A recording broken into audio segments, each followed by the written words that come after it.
कहा जाता है चारों ओर के वातावरण में क्या क्या शामिल होता है। तो इसमें सारी चीजें शामिल होंगी, जैसे वायु, जल, मृदा, ठीक है,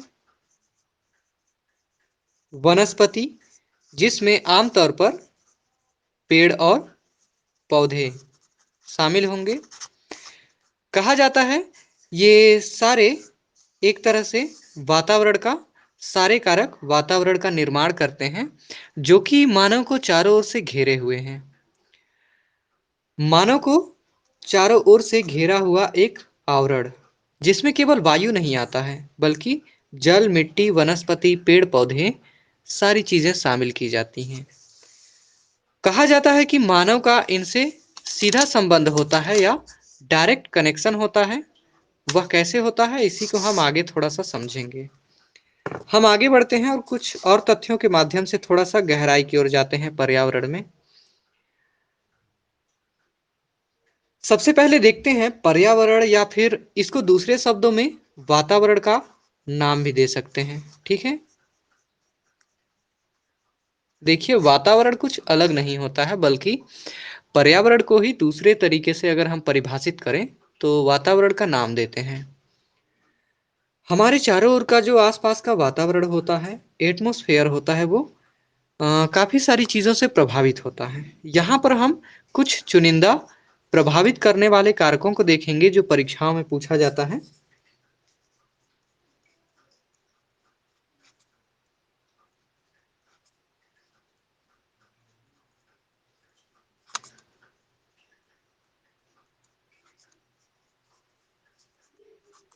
वातावरण को प्रभावित करने वाले कारक, वे कौन कौन से कारक हैं जो हमारे एनवायरमेंट या वातावरण को प्रभावित कर सकते हैं। सबसे पहले लिखिएगा यहाँ कुछ चुनिंदा कारक हैं। प्राकृतिक या भौतिक कारक,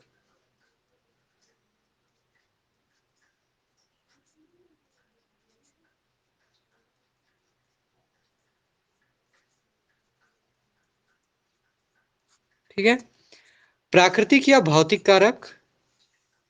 इसके बाद अगला जो है वायुमंडलीय कारक,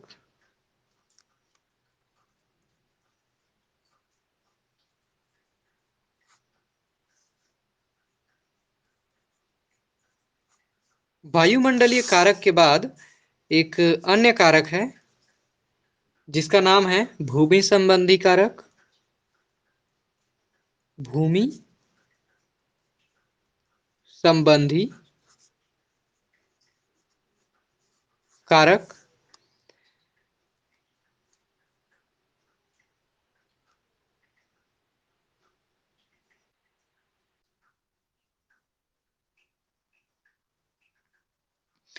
भूमि संबंधी कारक के बाद एक और भी एलिमेंट्स या तत्व है जो वातावरण को प्रभावित करने का काम करता है, और इसका नाम है जैविक कारक।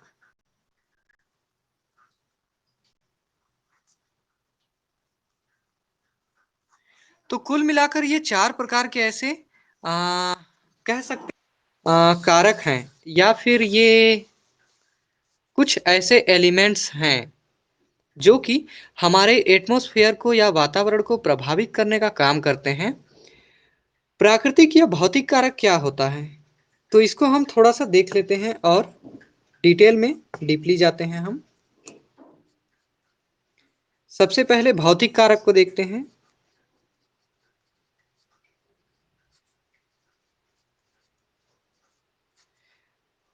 अगर अक्षर छोटे दिखाई दें तो मुझे बताइएगा, मैं थोड़ा और बड़ा लिखूंगा ताकि आपको बेहतर तरीके से दिखे।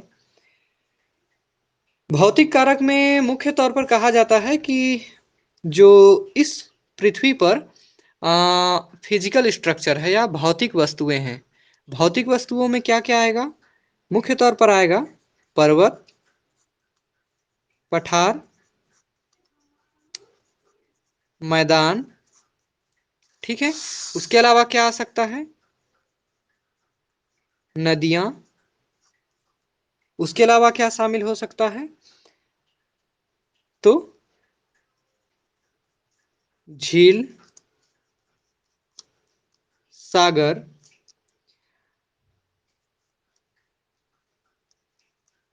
घाटी या वैली। तो इस तरीके से ये सारे कारक हैं जिसे हम भौतिक कारक की श्रेणी में रखते हैं। ठीक है, जो कि पूरी तरीके से प्रभावित करते हैं वातावरण को। अच्छा, आगे बढ़ने से पहले अर्चना खाखा, एक सवाल था आपसे। अर्चना खाखा।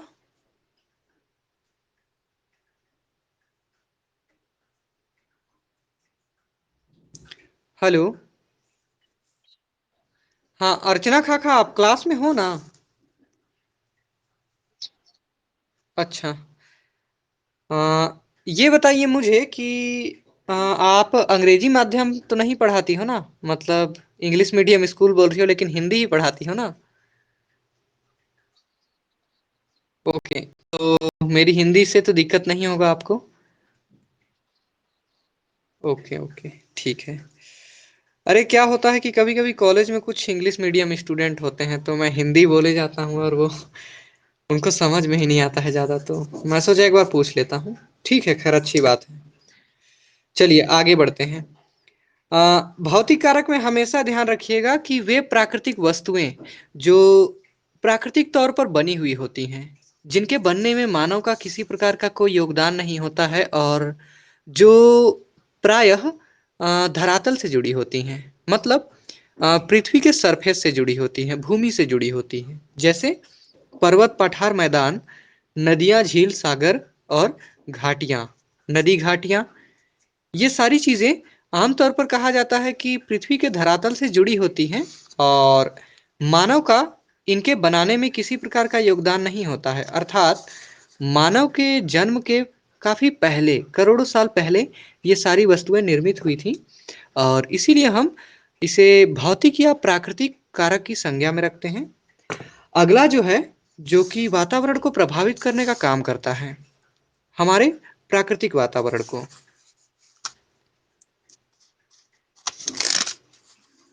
उसका नाम है वायुमंडलीय कारक।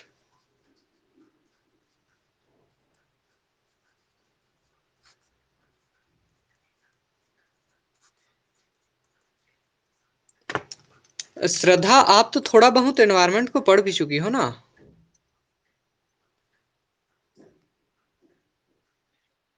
हाँ, ओके। तो वायुमंडलीय कारक में कहा जाता है कि पृथ्वी के धरातल से ठीक 1 मीटर ऊपर जब आप जाएंगे तो उसके ऊपर का सारा वातावरण वायुमंडल कहलाता है। एटमॉस्फेयर मतलब अमूमन हमारे सिर के आसपास से ऊपर का जो वातावरण होता है वो पूरा वायुमंडल कहलाता है या एटमॉस्फेयर कहलाता है। वायुमंडल में कहा जाता है कि हवा के साथ साथ बहुत सारे ऐसे तत्व घुले होते हैं जो कि वायुमंडल का निर्माण करते हैं। अब यहाँ बात आता है कि हमारे पर्यावरण को या हमारे पृथ्वी के वातावरण को ये कैसे प्रभावित करता है, या वायुमंडल में कौन कौन से ऐसे तत्व हैं, एलिमेंट्स हैं जो प्रभावित करने का काम करते हैं। तो इसमें हम देखते हैं सबसे पहले आता है वायुमंडल। अब वायुमंडल में क्या क्या आएगा, यहाँ वायुमंडल बोल तो दिया है लेकिन वायुमंडल में बहुत सारी चीजें आती हैं। जैसे गैस, ठीक है, धूल कण और जल वाष्प। ये तीन चीजें प्रमुखता से शामिल की जाती हैं वायुमंडल में। कहा जाता है वायुमंडल के निर्माण में सबसे ज्यादा गैसों का योगदान होता है और कुछ मात्रा में धूल कण होते हैं। धूल कण मतलब बहुत महीन सूक्ष्म कण होते हैं जो आसपास वातावरण में फैले होते हैं। और जलवाष्प मतलब नमी या मॉइस्चर पाया जाता है किसमें, वातावरण में, उसी को दरअसल हम जलवाष्प कहते हैं। उसके अलावा प्रकाश, प्रकाश यानी कि ऊष्मा, तापमान, उसके अलावा आर्द्रता। अगर कहीं पर लिखते लिखते अगर छूटता होगा तो मुझे बताइएगा। कभी कभी मैं बहुत तेजी से आगे बढ़ता हूँ तो मुझे लगता है कि शायद आप लोग भी बढ़ रहे होंगे। कहीं कुछ लिखने में या नोट्स करने लायक होगा जो छूटता रहेगा तो मुझे बता दीजिएगा। हम लोग सारा चीज आराम से ही करेंगे। कहा जाता है वायुमंडलीय कारक में तीन ऐसे तत्व हैं जो प्रभावित करते हैं हमारे वातावरण को या पर्यावरण को। वायुमंडल जिसमें सारी गैसें, धूलकण, जलवाष्प शामिल होता है, और उसके साथ प्रकाश अर्थात सूर्य से आने वाली रोशनी, ऊष्मा जो कि हमारे वायुमंडल को पार करते हुए धरातल तक पहुंचती है। आपको पता होना चाहिए कि सूर्य का प्रकाश जो है वो पृथ्वी तक आने में कितना समय लेता है। लगभग 8 मिनट और 16 सेकंड का समय लेता है। और जब सूर्य का प्रकाश आता है तो तापमान का या टेम्परेचर का जन्म होता है। तापमान मतलब ऊष्मा का मान। ऊष्मा होता है या फिर प्रकाश होता है, वह कितना है, उसका एक मापन होता है, तो वही माप दरअसल तापमान कहलाता है। और आर्द्रता, आर्द्रता मतलब इसको कई बार हम ह्यूमिडिटी कहते हैं, मतलब वातावरण में घुली हुई नमी की मात्रा अर्थात जलवाष्प। तो ये दूसरा कारक था जो प्रभावित करता है। कुछ और कारकों पे हम आते हैं।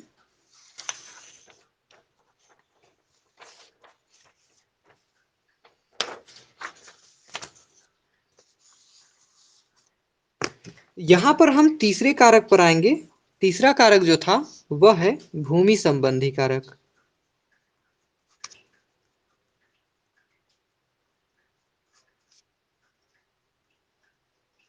कहा जाता है कि एक वातावरण जो होता है या पर्यावरण होता है उसको केवल आसमान में या फिर वायुमंडल के कारक प्रभावित नहीं करते हैं, किंतु इस मिट्टी से या मृदा से जुड़ी हुई बहुत सारी ऐसी गतिविधियां होती हैं, बहुत सारे ऐसे तत्व होते हैं जो कि उसे प्रभावित करने का काम करते हैं। खास तौर पर यहाँ पर हम कह सकते हैं मिट्टी। मिट्टी जिसको कई बार मृदा कहा जाता है, मृदा या सॉइल। उसके अलावा पत्थर जिसे मुख्य तौर पर हम सैल या रॉक्स के नाम से जानते हैं। ये दो चीजें कुछ मात्रा में प्रभावित करती है हमारे वातावरण को। कैसे? तो आपने पढ़ा होगा कभी ना कभी भूगोल विषय, तो आप पाएंगे कि सैलें जो होती हैं वो तीन तरह की होती हैं। पहले श्रेणी में आग्नेय सैल आती है जिसे हम प्राथमिक चट्टान कहते हैं। दूसरा में कायांतरित या रूपांतरित सैल जो कि आग्नेय चट्टानों में परिवर्तन के परिणाम स्वरूप बनता है। तीसरी कैटेगरी में हम रखते हैं अवसादी सैलों को। अवसादी सैल जो कि कठोर चट्टानों के अर्थात कायांतरित और आग्नेय सैलों के टूटने फूटने से जो कोमल परतदार सैलें बनती है उसे हम अवसादी कहते हैं। आमतौर पर सैलों को ही हम सामान्य तौर पर पत्थरों के नाम से संबोधित करते हैं। मिट्टी या मृदा की बात की जाए तो यह भी एक सैल होता है, रॉक होता है, और मिट्टी को हम अवसादी सैल के नाम से जानते हैं। आपने पाया होगा कि विश्व के अलग अलग भागों में और भारत में भी, और भारत के छत्तीसगढ़ में भी मिट्टियाँ जो होती हैं वो एक जैसी नहीं होती हैं, बल्कि क्षेत्रवार या अलग-अलग भागों में आप जाएँगे तो आप पाएँगे कि मिट्टियों का स्वभाव, उनका रंग, उनका गुण, सारी चीज़ें एकदम बदल जाती हैं। तो मिट्टी के अलग-अलग जो स्वभाव होते हैं, रंग होते हैं, वो भी हमारे आसपास के वातावरण को, पर्यावरण को प्रभावित करने का काम करते हैं। इसके बाद अगला हम देख लेते हैं जो कि है जैविक कारक। जैविक कारक भी कुछ हद तक हमारे वातावरण या पर्यावरण को प्रभावित करता है। इसमें क्या आता है? जैविक कारक की बात की जाए तो मुख्य तौर पर कहते हैं कि इसमें पेड़ पौधे,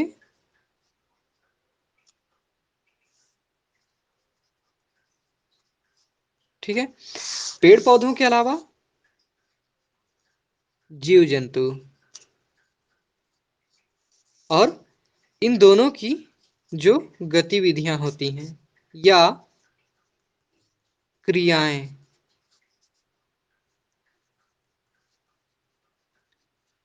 ये आमतौर पर कहा जाता है कि कुछ मात्रा में हमारे आसपास के वातावरण को प्रभावित करने का काम करती हैं। ठीक है।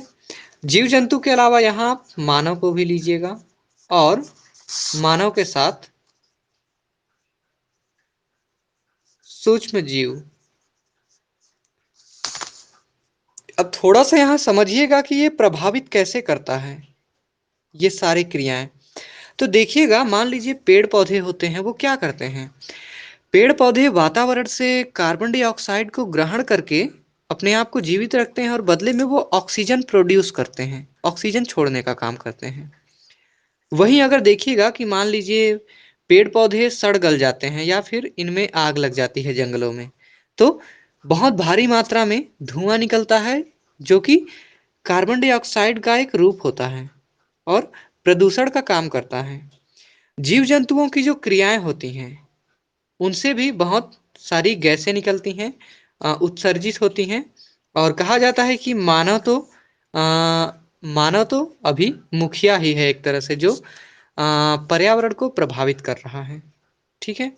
कुछ मात्रा में सूक्ष्म जीव होते हैं जो प्रभावित करते हैं। मान लीजिए उदाहरण के तौर पर कोई बड़ा जानवर सड़ गया, या मरने के बाद वो सड़ गल रहा है, तो उसको सड़ाने गलाने का काम बहुत छोटे छोटे, जो कि अमूमन दिखाई नहीं देते हैं, वैसे सूक्ष्म जीव करते हैं। और देखिएगा वातावरण में एक दुर्गंध फैल जाता है, तो वह क्या कर रहा है? वह वातावरण को प्रभावित करने का ही काम कर रहा है। तो इस तरीके से ये छोटी छोटी बातें हैं जो आमतौर पर वातावरण को प्रभावित करने का काम करती हैं। इसके बाद आगे हम बढ़ते हैं। ये इतना ही था मेरे ख्याल से। इतना विस्तार और डिटेल आप लोग काफी कुछ समझ गए होंगे। आगे बढ़ने से पहले एक चीज का जानकारी दे दूं कि हमारी जो कक्षाएं होंगी वो पूरी रिकॉर्डेड होती हैं, मतलब रिकॉर्ड हो जाती हैं।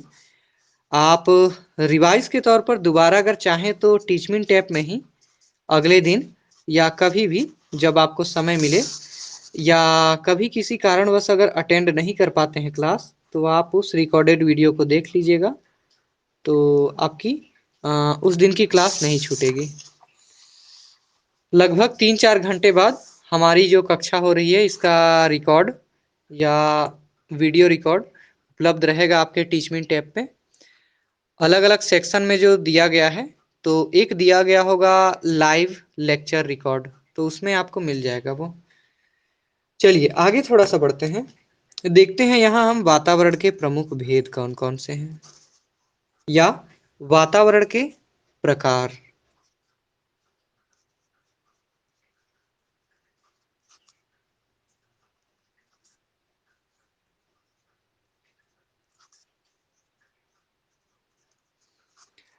यहाँ एक बात कहना चाहूँगा कि अगर आपके पास पुस्तक हो, तो भी आप कोशिश कीजिएगा खुद के प्रति ईमानदार रहें, पुस्तक को ना खोलें।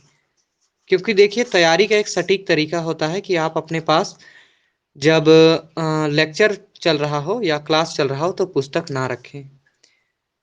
पुस्तक हमेशा सेल्फ स्टडी के लिए होता है। वातावरण के प्रमुख प्रकारों की बात करें तो यहाँ पर 2 प्रकार पाए जाते हैं। एक है प्राकृतिक वातावरण।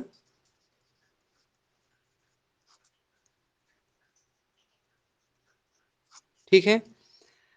प्राकृतिक वातावरण में मुख्य तौर पर क्या आता है, थोड़ा सा देख लेते हैं इसे। प्राकृतिक वातावरण का हमने नाम तो ले लिया, लेकिन इसमें कौन कौन सी चीजें शामिल होती हैं? आसान सा है, लेकिन फिर भी इसको आप लोग समझिएगा एक बार। वातावरण के मुख्य तौर से हम इनको कहेंगे घटक तत्व। ठीक है। प्राकृतिक वातावरण के घटक तत्व। वातावरण 2 प्रकार के होते हैं। पहला प्राकृतिक वातावरण। प्राकृतिक वातावरण के घटक तत्व यानी कि वे सारी चीजें जिनसे प्राकृतिक वातावरण का निर्माण होता है। तो इनमें सबसे पहले आता है वायु, जो कि आधार होता है। उसके बाद आएगा जल, जैसा कि मैंने इससे पहले बताया था। फिर आएगा मिट्टी। ये 3 आधार हैं। इसके अलावा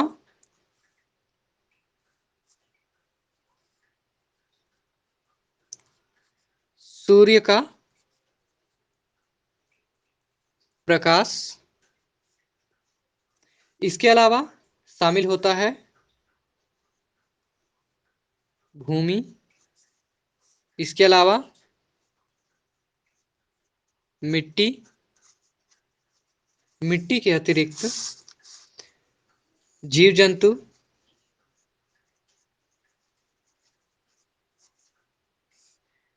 जीव जंतु के अलावा कुछ और चीजें हैं, जैसे ध्वनि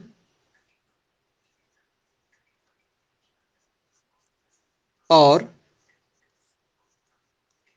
जलीय वनस्पति।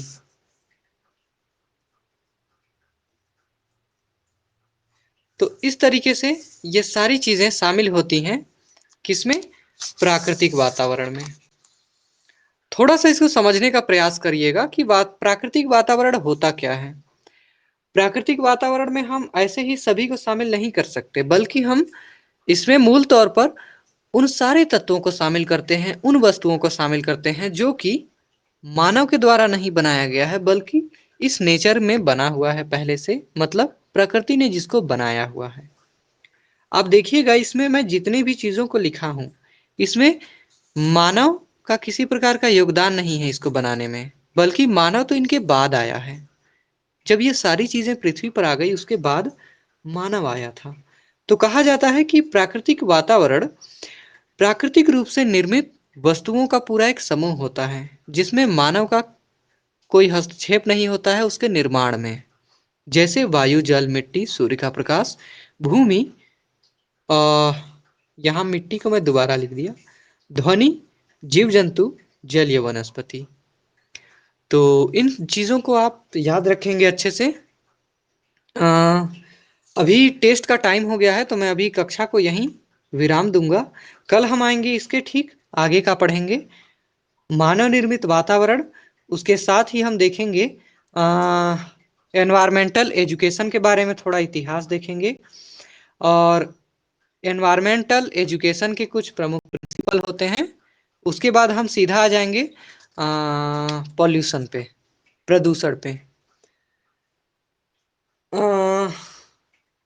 अर्चना, श्रद्धा, क्लास समझ में आया क्या थोड़ा बहुत?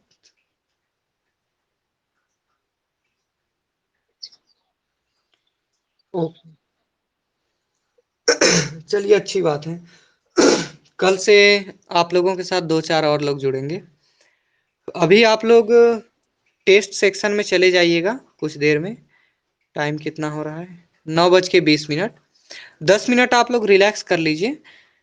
ठीक 9 बजे, 9:30 पे आपका टेस्ट स्टार्ट हो जाएगा। तो आप 9:59 आसपास में, सॉरी 9:29 आसपास में टेस्ट वाले सेक्शन में चले जाइएगा। नेट की जो क्लास है उसी में टेस्ट दिया होगा। टेस्ट का तारीख जो है 30 तारीख आज का, उसी में आपको मिल जाएगा शिक्षण अभिक्षमता के नाम से। मेरे ख्याल से 45 प्रश्न हैं। आप सॉल्व कीजिए उसको और मुझे अपना फीडबैक दीजिएगा, कितना बना कितना नहीं, कठिन था या सरल था। कोई अगर सवाल होगा तो बताइए फिलहाल।